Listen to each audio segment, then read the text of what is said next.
Assalamualaikum warahmatullahi wabarakatuh. Perkenalkan, nama saya Alifia Hadi Wibisono dengan NIM 1966039. Dan kali ini saya akan membahas tentang hadis mutawatir dan hadis ahad. Nah, pertama-tama saya akan membahas tentang hadis mutawatir terlebih dahulu. Hadis mutawatir itu apa? Jadi hadis mutawatir itu secara bahasa adalah isim fa'il dari masdar tawatur yang berarti terus-menerus. Sedangkan secara istilah, hadis yang diriwayatkan oleh sejumlah orang pada setiap tingkat sanadnya yang menurut tradisi mustahil mereka bersepakat untuk berdusta dan karena itu diyakini kebenarannya. Syarat-syarat hadis mutawatir itu ada syarat-syarat dari hadis mutawatir. Sebelum membahas syarat-syarat ya, kita harus tahu nih gimana konsep dari syarat-syarat hadis mutawatir tersebut. Hadis itu diperoleh dari Nabi atas dasar panca indera yang yakin. Maksudnya bahwa perawi yang memperoleh hadis Nabi harusnya benar-benar melihat dan dari hasil pendengaran dan juga penglihatan sendiri. Bilangan perawinya dilihat dari segi banyaknya. Telah mencapai jumlah yang menurut adat mustahil mereka bersepakat terlebih dahulu untuk berdusta. Adapun tentang jumlah bilangan perawi, para ulama berbeda pendapat nih. Ada beberapa pendapat. Yang pertama dari Abu Thayyib menetapkan minimal 4 orang. Lalu dengan alasan mengkiaskan terhadap ketentuan bilangan saksi yang diperlukan dalam suatu perkara, misalnya dalam penuduhan zina. Lalu juga sebagian golongan Syafi'i menetapkan minimal 5 orang, tadi 4 orang, sekarang 5 orang.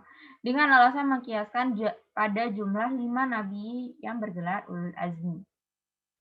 Lalu sebagian ulama menetapkan minimal 20 orang, ada lagi sebagian ulama yang menetapkan 40 orang, ada yang menetapkan 10 orang, 12 orang, 70 orang, dan lain-lain.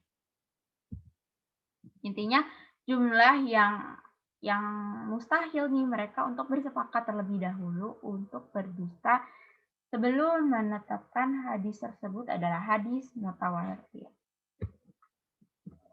Lalu pembagian hadis mutawatir itu ada 3, yaitu lafzi, lalu maknawi, sama amali. Lafzi ini hadis mutawatir yang lafaz dan maknanya sesuai antara riwayat satu dengan lainnya. Lalu dalam maknawi, yaitu hadis mutawatir yang lafaz dan maknanya berlainan antara satu riwayat dengan riwayat yang lain, tetapi terdapat persesuaian makna secara umum. Lalu ada amali, amalan hadis mutawatir dari segi amalan agama ibadah yang dikerjakan oleh Rasulullah, lalu para tabi'in dan seterusnya hingga sampai pada generasi saat ini atau sekarang. Jadi kalau lafzi itu hadis yang lafaz dan maknanya sesuai antara riwayat satu dengan yang lainnya. Lalu ada maknawi, yaitu hadis lafaznya sama maknanya ini sebenarnya berlainan satu sama lain, riwayat satu sama lain, tetapi memiliki persesuaian makna secara umum.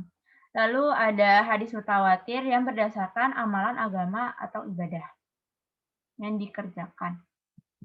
Lalu contoh hadis mutawatir lafzi yaitu Rasulullah SAW bersabda, barang siapa yang sengaja berdusta atas namaku, maka hendaklah ia mempersiapkan tempat duduk di neraka. Menurut Abu Bakar Al-Bazar, itu diriwayatkan oleh 40 orang sahabat. Kemudian Imam Al-Nawawi dalam kitab Minhaj Al-Muhaditsin menyatakan bahwa hadis yang diriwayatkan oleh 200 orang sahabat. Contoh hadis mutawatir maknawi yaitu Rasulullah SAW tidak mengangkat kedua tangannya ketika dalam berdoa selain dalam doa sholat istisqa atau sholat minta hujan.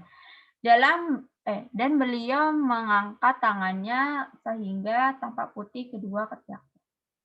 Hadis riwayat Bukhari dan Muslim. Hadis yang semakna dengan hadis tersebut ada banyak, yaitu tidak kurang dari 30 buah dengan redaksi yang berbeda-beda.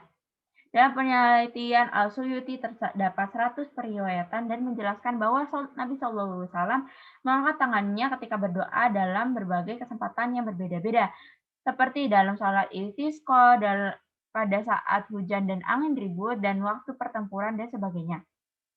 Hadis yang semakna dengan contoh di atas antara lain hadis-hadis yang ditakhrij oleh Imam Ahmad, Al-Hakim, dan Abu Daud yang berbunyi, Rasulullah Shallallahu Alaihi Wasallam mengangkat tangan sejajar dengan kedua pundaknya. Jadi yang satu membahas mengangkat tangan tinggi-tinggi, yaitu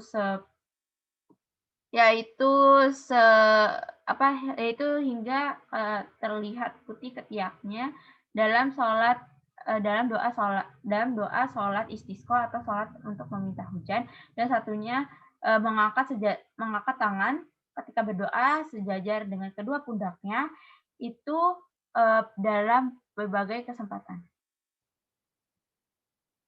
Contoh hadis mutawatir amali, yaitu pelaksanaan sholat zuhur, di mana saat kita lihat dilakukan dengan jumlah 4 rakaat dan tidak tahu bahwa hal itu adalah perbuatan yang diperintahkan oleh Islam yang mempunyai keyakinan kuat bahwa Nabi Muhammad SAW melakukannya atau memperintahkannya demikian, padahal jika kita memperhatikan periwayatan verbalnya tidak mencapai mutawatir.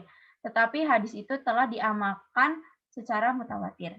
Jadi dilihat dari sisi pengamalannya tersebut, contohnya dalam sholat zuhur. Sekarang kita membahas tentang hadis ahad. Hadis ahad itu apa? Secara bahasa, hadis ahad itu berbentuk jamak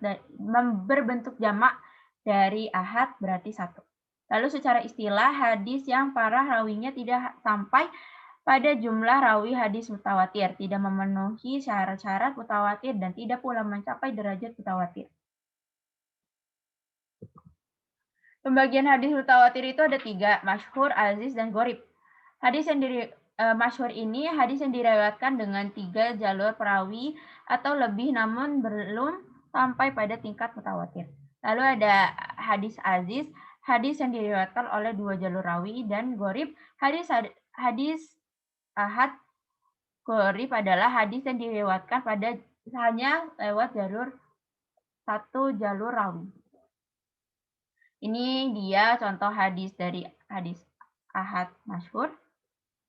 Seorang muslim itu adalah yang menyelamatkan sesama muslim lainnya dan dari gangguan lidah dan tangannya. Hadis riwayat Bukhari dan Muslim. Hadis ini ada di kalangan muhadisin dan ulama lain. Lalu ada contoh hadis ahad aziz, tidaklah beriman seseorang di antara kamu hingga aku lebih dicintai daripada dirinya, orang tuanya, anaknya, dan semua manusia. Hadis riwayat Bukhari dan Muslim. Ada lagi contoh hadis ahad gharib, yaitu iman itu berbilang 70 cabang, dan rasa malu merupakan salah satu cabang iman. Ini adalah contoh hadis gharib mutlak yang hampir tiap tobakohnya rawinya sendiri. Terima kasih dan mohon maaf apabila ada kesalahan kata dan perbuatan. Wassalamualaikum warahmatullahi wabarakatuh.